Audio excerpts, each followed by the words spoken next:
You know all of the things. I know all the things. You know none of the things. All the things.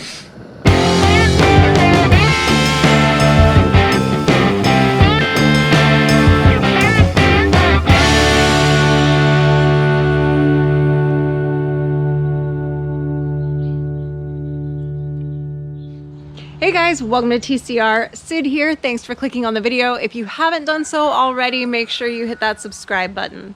This weekend we pressure canned, well, everything.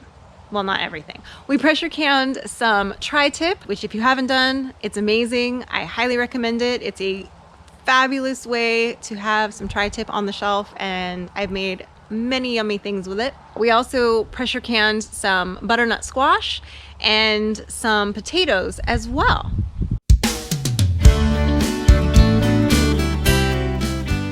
We love teaching Frankie about some of these old ways of doing things, canning, making things from scratch, raising your own animals. So this weekend we took that opportunity because we had some things from Mike's garden that we had to can, like the potatoes and the butternut. And we decided to show her a little bit about how to pressure can some things. This is homeschooling 101. There you go. Around the rim. Hold on tight. Now lift it. Keep it over the pan. There you go. A little higher. Turn it this way. Like this. Look at that. Gonna roll down there. Okay. No, we're good. Nobody died. Rule number Set it one. like this. Okay. Let go of the jar. Turn it like this. There you go. Now take this and push. There you go. Magic! Do it again. Frankie, can you say trade school? Tonight it's bottoms up. Copyright!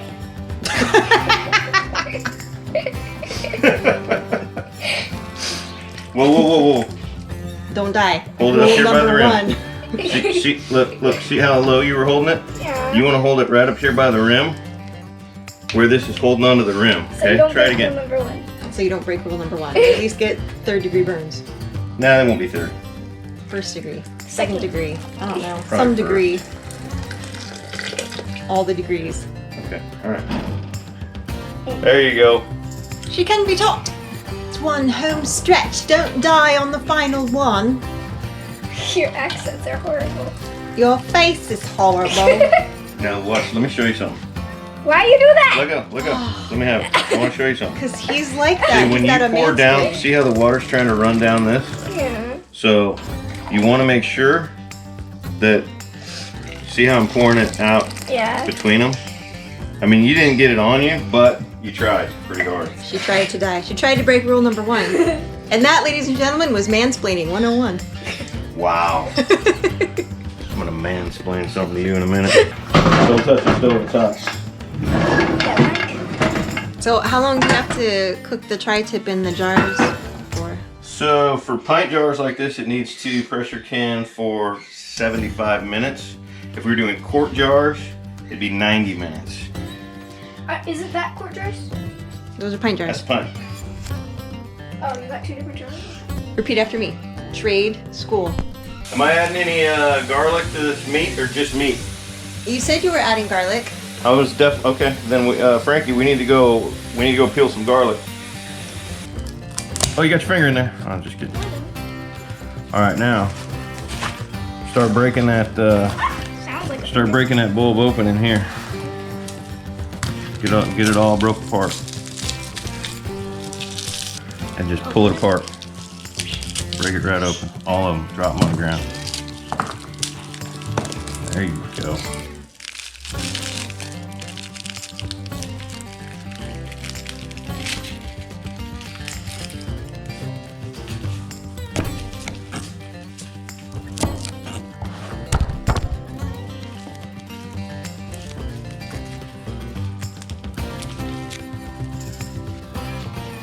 Chop it.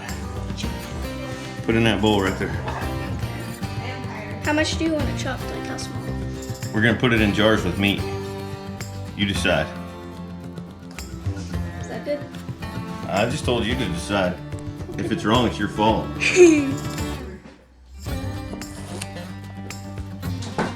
Watch your finger! I'm just kidding. Don't do that. You're gonna break her. I gave her the sharpest knife in the house. If she gets a hold of that finger, it's going in the meat sauce. Here, let me show you something. Here, take this garlic right here. Hold the knife. No. Put that garlic in half like that.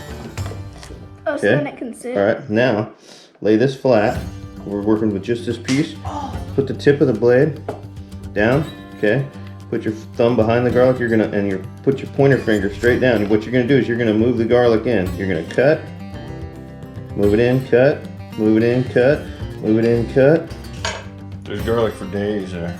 You gotta chop all that garlic, but right now, that's enough for the meat. Grab a hold of it. Let's go. Right, so we have our prepared meat here. This is actually tri-tip beef.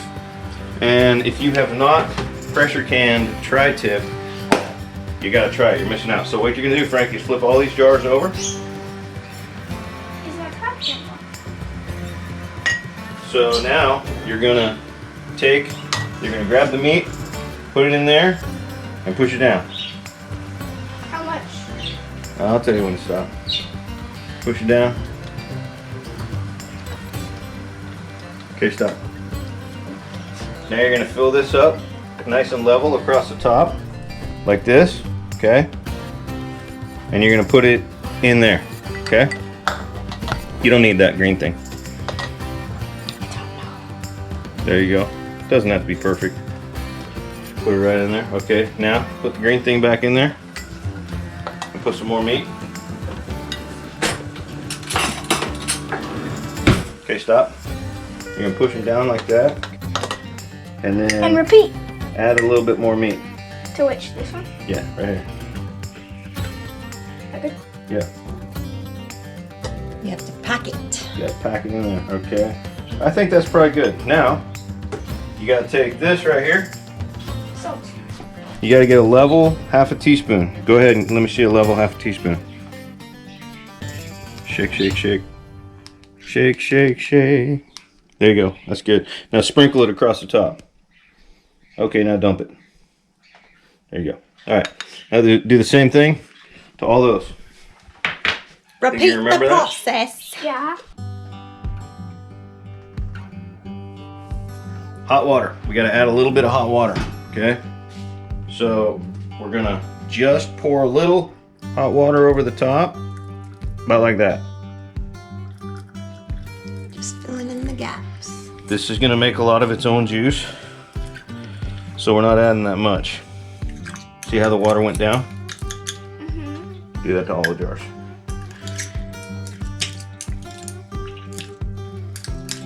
Just stabbed myself.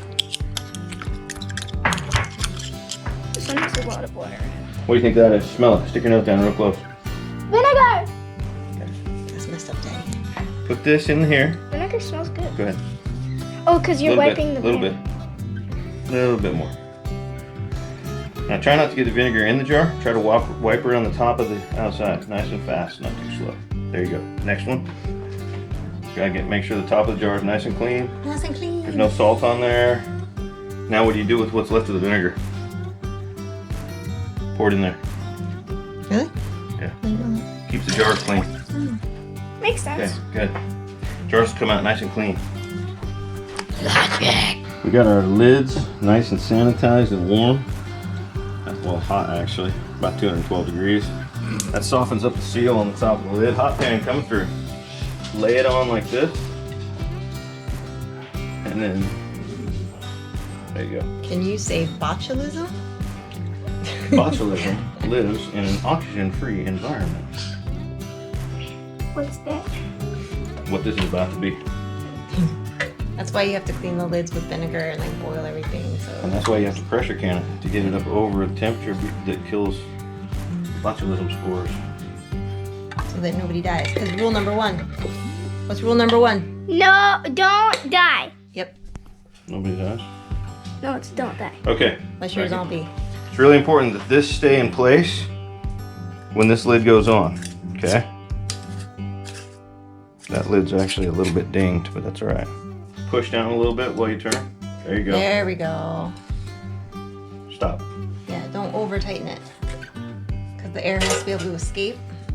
Otherwise, it will explode. This is Well, that's a why. little dramatic. That sounds But it's accurate. What do you gotta do next? Put them in the water. Let's do it. But be careful because that this is hot. That's cool. No, it's not. It's hot. I just told you that. Your jokes suck. From the mouths of babes. I make a ritual circle. I'm gonna draw a pentagram in the middle and get a virgin in there, or what? All right, now the dangerous part. Fire! No, this is the part Daddy does. This is the part where everybody dies. This is the part where everybody dies. Now, this is a very safe pressure canner, made in the good old US of A. But they still make me nervous because I grew up in the 80s, and that's when everybody was talking about dying from pressure canners exploding, and so that's So, Basically, Mom's. all American.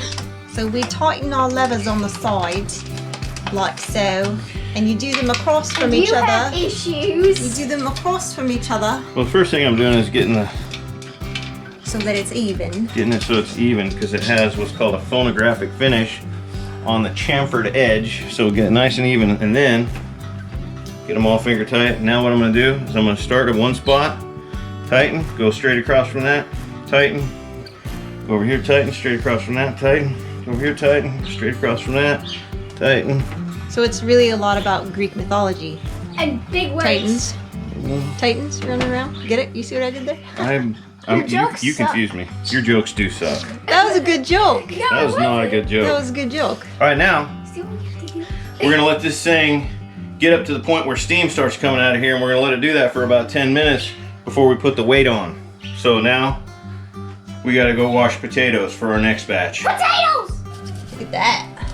That's dirty water now because the potatoes are clean. Looks like the Mississippi River, You've never been to the Mississippi River. but I've seen it.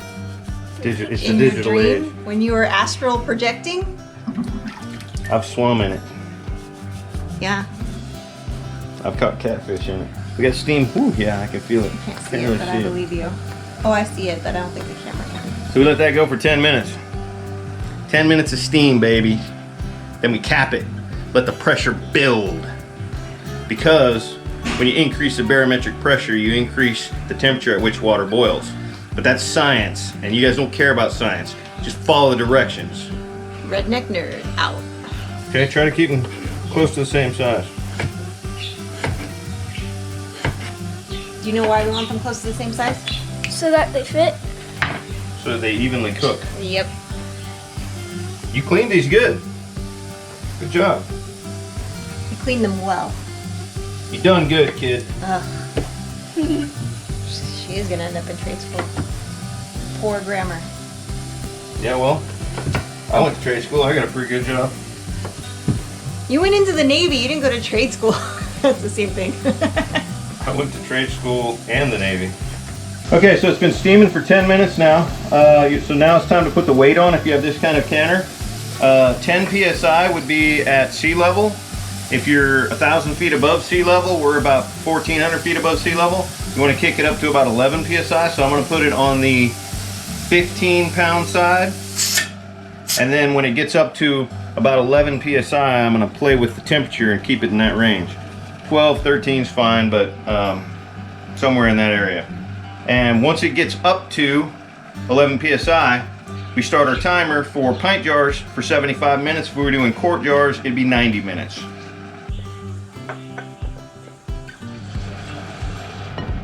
That's how I play. A little bit of garlic, all right, to each jar. You're gonna put 1 twig of rosemary in each jar. Just one, because you can use too much. Rosemary is strong. Now fill them the rest of the way, but not past here.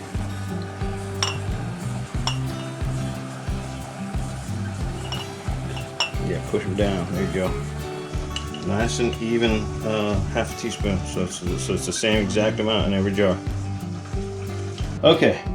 After your time is up, you want your temperature to drop back down to where there's no pressure in here. And the way you'll know if there's no pressure in here is if you start, well, first of all, the gauge should be at 0. Then if you start to take this off, A little bit, there should be no steam coming out. If you start to take this off while there's pressure in there, bad things happen. Don't do it. And then when you take them out, what's really cool is they continue to boil in there. It's like a lava lamp. Yeah. Yeah. And that's how you pressure can meat. Thanks for watching, guys. Don't forget to like the video, subscribe to the channel, and click the bell so you get the notifications.